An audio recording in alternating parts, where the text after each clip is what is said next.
Igbo ekene anya bata n'oge okwu akpụ n'ọnụ Igbo na-ekwu okwu na-asị nọ na-abụ achọba mma ekwu agba ama ihe riri n'abalị o wee bụrụ ya bụ na ihe anyị ga-etinye ọnụ n'ụbọchị nke taa bụ ihe mere na ihe aka ga-eme ihe a na-akpụ n'ọnụ n'oge ebe niile mana steeti mana local gọọmenti mana federal bụ ọchịchị onye kwuo uche nhafenye na idu n'iyi ọrụ edugo onye isi ala anyị bụ President Muhammadu Buhari n'iyi ọrụ maka ịchị ọchịchị agba nke ịbụa o nwekwa ndị gọvanọ 29 naanị edukwa n'iyi ọrụ maka ịchịkwa ụfọdụ bụ agba nke ịbụa ụfọdụ bụ mmalite ịchị ọchịchị nke ha wee bụrụ na onye nwa ka anyị ga-etinye ọnụ n'ụbọchị nke taa kedu ihe gọvanọ onwe gị na-atụ anya n'ebe ndị a akpọlitecha kedu ihe ị na-atụ anya ha ga-eme kedu atụmatụ a ga-atụ ka obodo wee dị mma kedu elu a ga-atụ o wee bụrụ ya bụ na-achọsi wee chọta onye maara nke ekwe na-akụ ọfụma n'okwu metara nhazi na ndọrọndọrọ ọchịchị obodo maka na onye ọ na-abụ a na-achụ efi a na-akpa afịa Igbo na-ekwu na ọ bụrụ na o nwere ihe ọ na-eme efi mana ị nwere ihe efi na-eme onye anyị kpọta enwere onye ọzọ na-abụrụ ọkammụta n'okwu metara ndọrọndọrọ ọkammụta Collins Okafor a na-akpọkwa ya Frank Collins Okafor prọfesọ political science na Nnamdi Azikiwe University dị n'Ọka prof oyibo tu gị prof kedu ihe ọka na-etu maka onye ọka ka Ogbuefi Nnamdi ọ dị maka ndị be anyị enugo ka ya bụ ekwesị wee kụ fụ etu esi wee gbuo mma onye isi ụla fụ etu esi wee ze edugo onye isi ala anyị ka ọ chịkwa ọchịchị nke ugboro n'ọzọ kedu ihe ọ dị ka a na-atụ anya n'aka onye isi ala maka ya bụ ọchịchị agba nke ịbụa ọ na-abịa echi arụ ịnọ daalụ nnekwu nwoke m ọ bụ na ị na-anya na-arụ ịnọ gara aga ị ga-ahụ na ife dị iche iche mere n'ife dị osi gbasara ọchịchị nke Naịjirịa arụ ịnọ gara aga taa gara ụtọ wee nye obodo anyị bụ Naịjirịa n'ife gbasara ọrụ nchekwa n'ife gbasara elemive n'ife gbasara ego agụ ife ndị ọzọ dị iche iche so wee bụrụ ife kwesịrị na ngalaba nke ịbụọ nwa na ndị ọchịchị ga-agba mbọ a na-ene anya na ha ga-agba mbọ wee dozie ebe ụfọdụ dị iche iche wee mere ọfụma wee mere mma na arị nọ gara aga ebe a na-ene anya na-enekeli anya n'ife gbasara nchekwa obodo nke ndị oyibo na-ekwu sekuriti national security nke Naịjirịa iwu na obodo ghasara aghasa gha gwogo onwezughị ma nke a na-eme a na-agba egbe ebe a na-anụ agha n'akụkụ nke ọzọ a na-atọ mmadụ n'ebe na ndụ nke kazi njọba ahụ ndụ nke asị nọ ndụ bandits ịmazikwa ibe anọ bụ ahụ ndụ bandits asị nọ bandits mmadụ nọkata ojila aka ya chịkwa ndụ otu ya va na-eme bizinesi nkebe na-ewele ego dunia ma uchekwa echekwa ịbịa ka anụsọ ọgụ gbawa egbe mebe ma tọwa mmadụ mebe dị iche iche mana ebe nke kacha njọ bụ n'ugwu Awụsa ma ọ kachasị na saịdị Zamfara na akụkụ ndị ọzọ nke bụ maka ibe gbasara na nchekwa obodo adịrọ mma ọ dụzia ka ọ na-enwere gọọmenti ka ọ na-enwere ndị ọchịchị andị nekwa anya hụ na gọọmenti na onwebe dịka onwebe agba nkịtị ka ọ na onwere ibe a na-eme ma ndụchi esi obodo ndị ọzọ wee na-abata na Naịjirịa ma ndụchi obodo Naịjirịa wee na-afụ afụ ibe wee pịtọkọ so a na-ene anya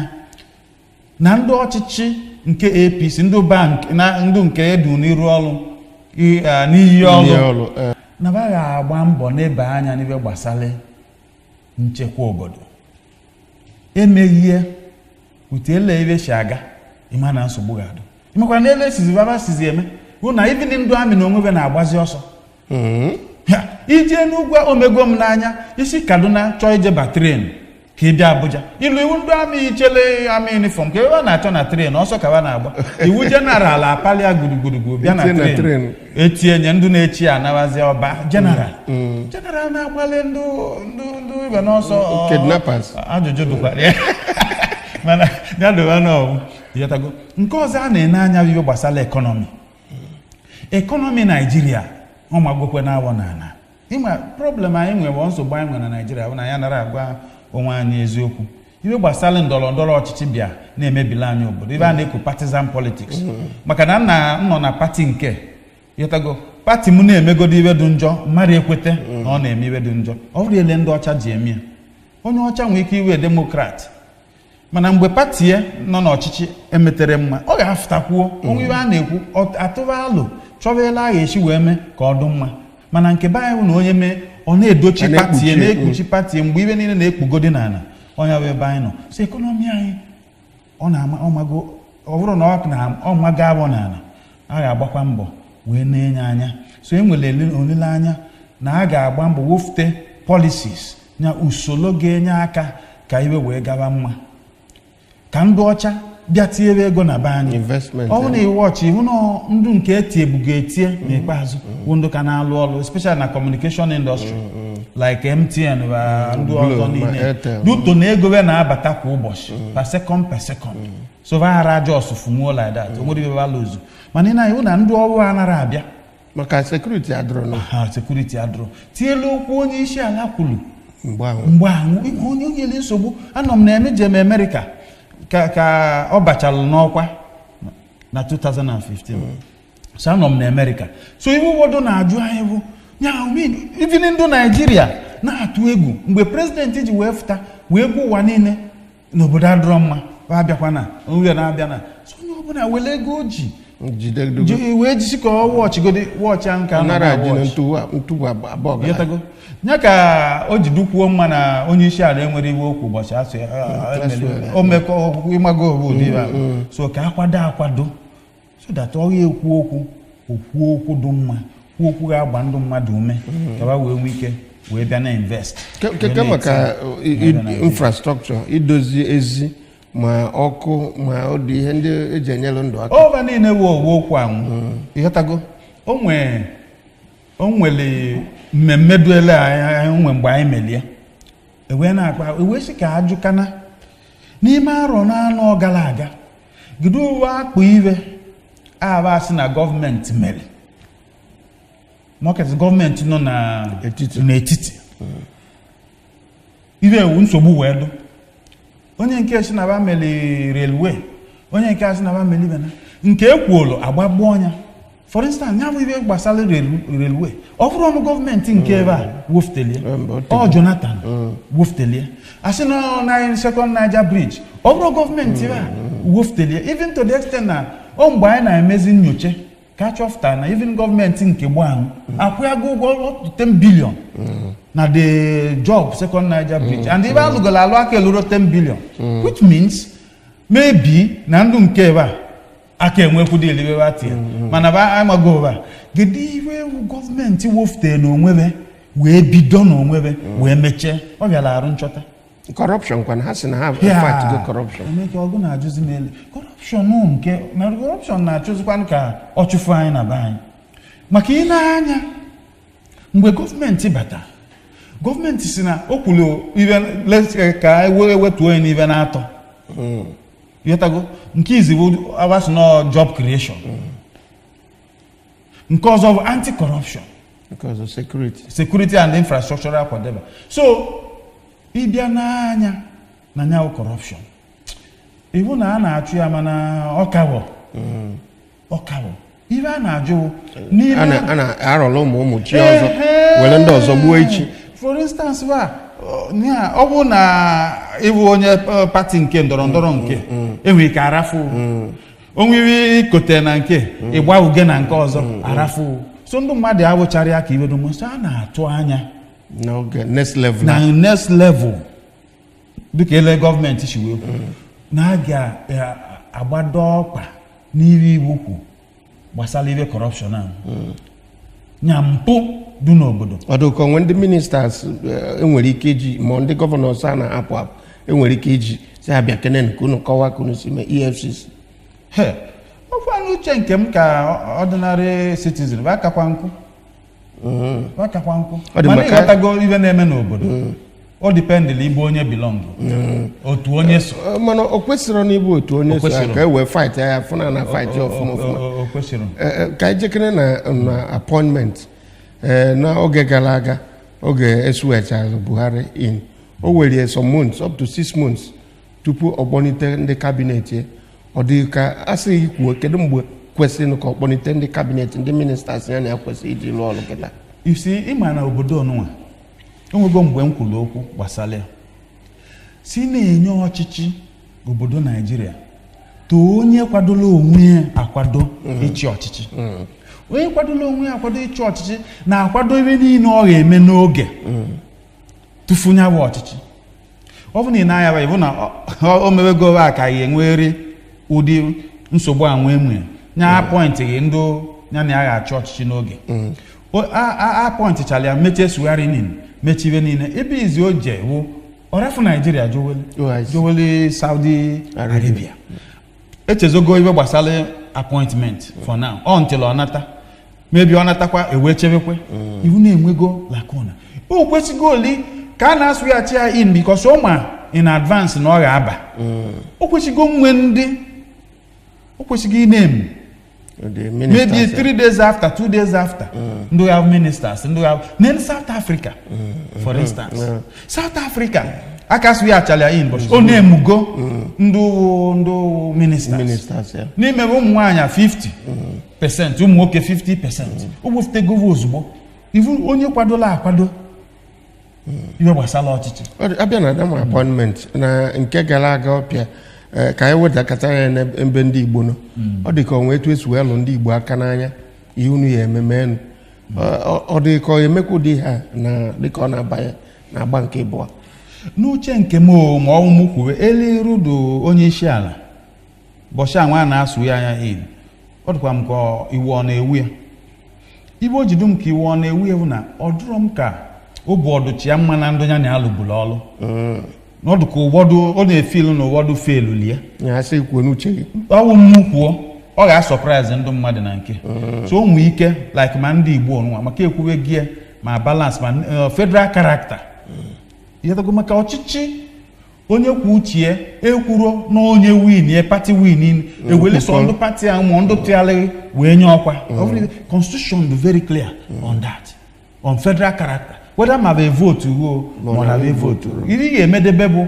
enwe ike chọzie ndụ ahụ kwado ogwu na ndụ ahụ evoturu onye mana ihe ka ọchịchị olutu nweke lutu nwoke awọ lutu onye ọbụla ibe niile ewe balanchi ya ma agbacha ndị ọ dị mma aka n'oge okwu akpụ n'ọnụ na-akwanụ onye ọka si na nweke dị mma ọ bụrụ nweke be anyị nweke adịrọ mma ọ bụrụ nweke ọka n'oge okwu akpụ n'ọnụ ka na wee na-etinye ọnụ n'okwu dị agha biko chelu apụkwana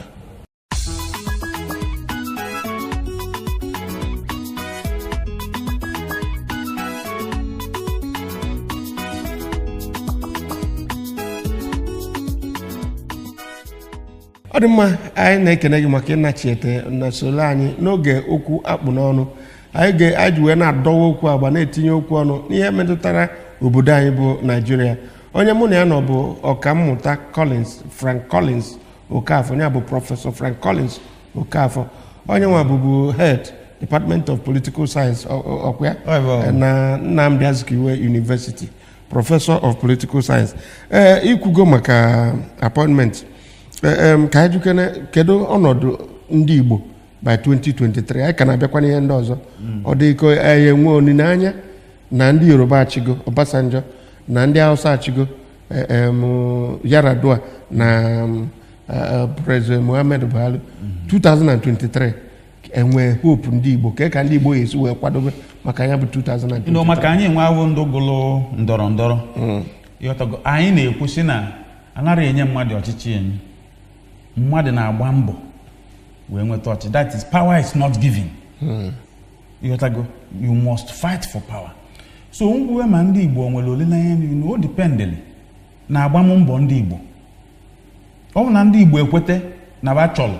wee bido ba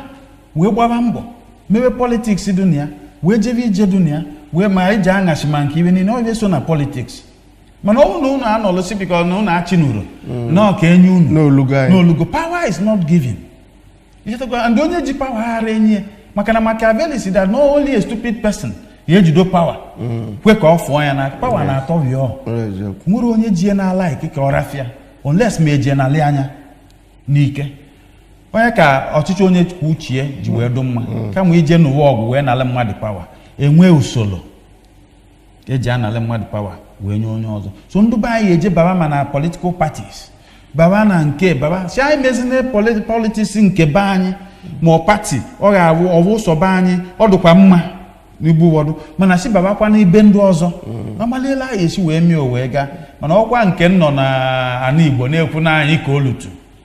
ọ bịakwala arụ. Ọ dị ka anyị baa na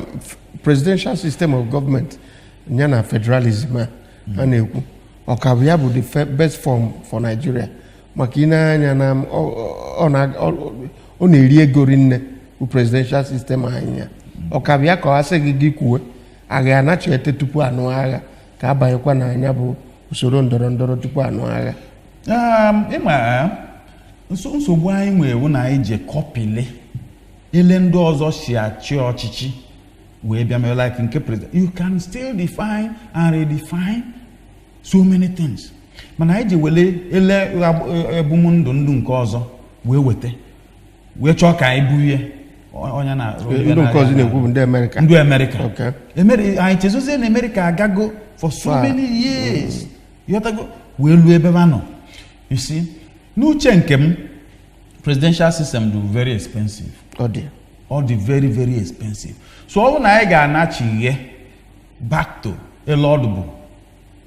na Nigeria nwa ebe enwere regional arrangements ndị ọbụla anọ na nkebe ọdụ easier and anyị hụ na ọchịchị manarị mgbe ahụ and the development bịa kakwuo mgbe ahụ ndị ọbụla na-agba mbọ ndị niile ebinye gbaba mbọ ọkwanye ka ụfọdụ ji asị restructuring. Yes, restructuring nọ na anyị ma na anyị misfire ndị be anyị ele anyị ji wee chọrọ ya anyị nwetachego restructuring at a point nọkọtazi anyị gbuo onwe anyị ọkpa na egbe n'ọkpa egbe na onye kpatara eji ezi ekwu mana ekwesịghị ka a nachighe maka na esi nachighe ele a ga-esi nachighe bụ na ndị na-abata bụ ndị legislators kwesịrị itinye ọnụ mma ndị isi onye isi ala na onwe ekwukwu na o sokwu n'ihe ọ ga-eti ọnụ mana onye mazị house nsia vado maka duka ele ji wee kwuo ọchịchị na-atọ vio onye bara anyị urela onye goli ebe a ọba anya aka ọkwa nwekwa ike ozi chụlụ m jere so na a ga-agbado ọkwa na-enye pressure na-ekwu maka ya na-eme ihe niile nwere ike ime nke ka njọ ngọkwaghị eziokwu ndị ọchịchị ji ebihave the way ji ebihave bụ na ndụ a na-achị anara complain. Yes. Nke ọbụla emele onye ọbụla aba n'ụlọ nke ọbụla emele onye n'ebe na-eme na Sudan taa wee jiri egbe wee jiri mma mana nwere ike ịkwatu gọọmenti ọlịtụ n'ebe na-eme na Algeria tata va akwatugowe na-ekwuzili ndị ụgha abata ele anyị esi mekwuo nke ebe ajụ na nna ebe achọ ma ọ na-aga obodo dị iche iche na-edezibebe sọsọ Nigeria. Mana anyị nwere legislators maka checks and balances anyị nwere ndị arọpụta omebi iwu nwekwa ndị judiciary ndị ọdị ka a na-alụ ọlụ ha ọfụma. Ndụ ka njọ bụ ndị legislators ihe cheki ụdị ndị mmadụ a na-elect jigode ma bunu in parenthesis wee cheki njikwa ma baa anyị ma ebe ndị ọzọ kedu ndị ahụ a na-elect ndụ kwesịrị ịnọ na Abuja ahụ in the first instance even na some of them ọ bụrụ na ọba niile ekwesịrị ije Abuja in the first instance because olu dị a gide ihe ekwu gidele ihe ejikwu ibe niile ibe mmadụ kwesịche mma so onye a na-ezije dị ya onye kwesịrị mma ibe a na-eme. Ngwa ka anyị gaa na electoral system anyị ọ kwesịrị ka reform ya bearing in mind etu esi na-emezi election kịta na onye jikarịa ego ma ọ bụ onye makarịa mmadụ na-eme karịzi onye ka bụrụ onye ka ga-alụ ọrụ ka a ga-esi wee reform our electoral system. Idezi electoral system anyị ọ ga-ebidogodi n'ihe gbasara rule of law nya ọchịchị nya iwu ịka mmadụ ịma na Nigeria mmadụ ka iwu mmadụ ka iwu na Nigeria maka onwe onye ya bụ mejide onye ya bụ arafia mana n'obodo ndị meghere emeghe iwu ka onye ọbụla yara ebelive na ordinary policeman enwere rank ka president ndị America nwee ikike na street na America. Yes. Onye America ọbụla ga-atụ onye polisi ejiri anything egwu kalịa na asị na Trump kwuwa ibe. Trump na onwe ga-atụ onye polisi ejiri rank ọbụla because o nwere ike o nwere iwe ma ejiri kwụọ ya iwe whether ma ọ president ma ọ bụ iwe na mana ebe enunwa bụ ọndụ mmadụ na-agwa iwu go and sit down iwu eje nọlana emechie nye ọnụ so a ga-ebidogodi n'ime ka e nwee rule of law. So enwezie rule of law those electoral principles nya iwu na-achị election ịghọtago ewee nwee ike wee na-egbochi nji ego wee zọọ ọchịchị ịchụfu ndị ekwesịrị ka achụfu nabata ndị ekwesịrị ka anabata ịghọtago. So ihe niile na-eme because na iwu anyị dị weak iwu anyị esiri ike. Onye ị na-ekwu na enidikwa ka akpa constitution anyị aka akpa ya aka nso ọwụrụ just mkpa aka ihe na ọ ga-ekwu omume a ga-edegheli constitution anyị ọnya ka anyị ji asịsị jegheri na that ma constitutional conferences say emechego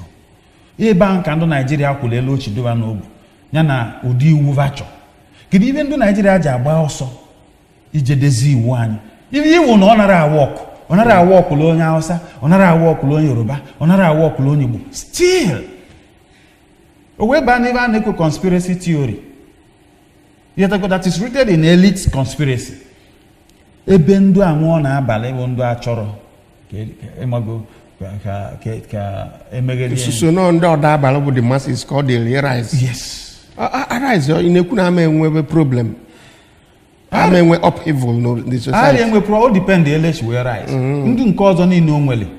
ndị nke ọzọ melie na o nwere o nwere obodo meghego ọnụ na-awụ true ibe na ndụ mmadụ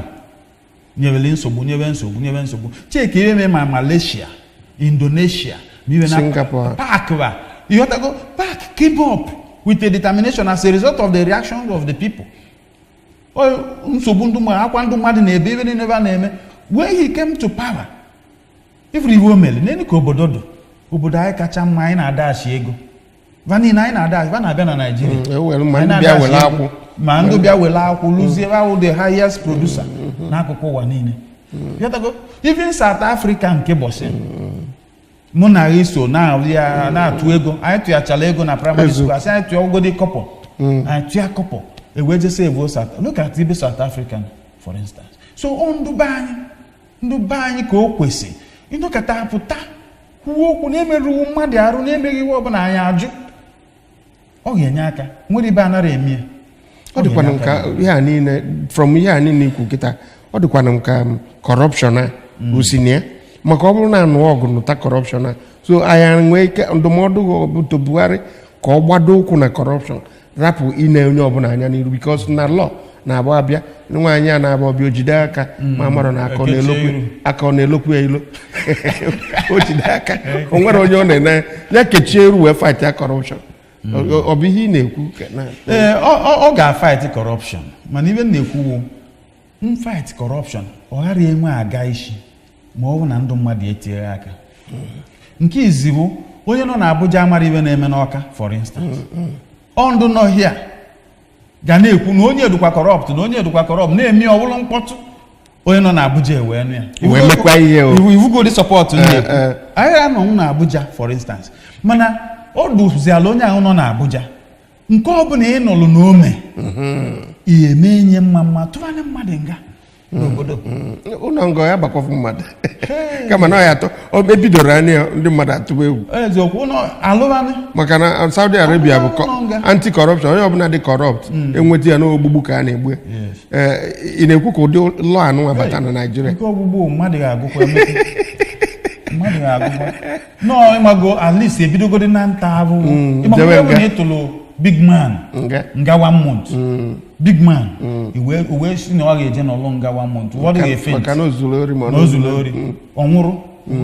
ke maka tax system anyị ụfọdụ ndị mmadụ na-enwe ọtụtụ ụlọ nwee ọtụtụ mana ha da-akwụ tenkoboto gọọmenti obulu tari nọ na-agaghịrị ebiri nọ na-achụpụsị ndị mmadụ ahụ criminal offense nnekwu offense ka onye ahụ part of ife anyị na-ekwu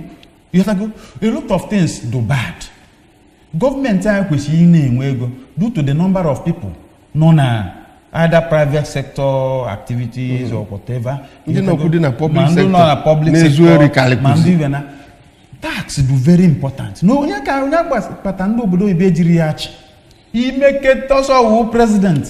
wee evade tax nga anaghị ekwu ekwu. So anyị eweli ọdụ serious n'obodo oyibo si anyị weli iwe na no matter how small iwe ị na-eme ị ga na-akwụ ya tax.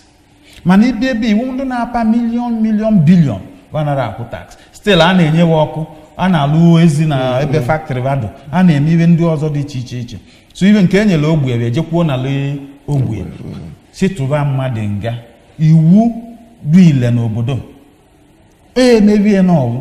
obodo ewee dị mma. Ọ dị mma emewe ya n'ọbụ obodo ewee dị mma. O gosiri na onye ọka ka mụ na ya nneneta onye ọka ka mụ na ya nọ. Etu a ka anyị si wee na-apịachie n'ihi oge na okwu akpụ n'ọnụ nke ụbọchị nketa. Ama m na ihe anyị kwuru na ọ daba. Onye mụ na ya nọ enwere onye ọzọ na Prọfesọ Frank Collins Okafor. Prọfesọ Frank Collins Okafor bụ former head Department of Political Science Nnamdi Azikiwe University nke dị n'Awka. Anyị tinyere ọrụ n'ọtụtụ ihe dị iche iche. Anyị na-ekene gị maka ịbịa. Daalụ, anyị dọgide gị wee dọpụta nwa gị n'ụbọchị nketa.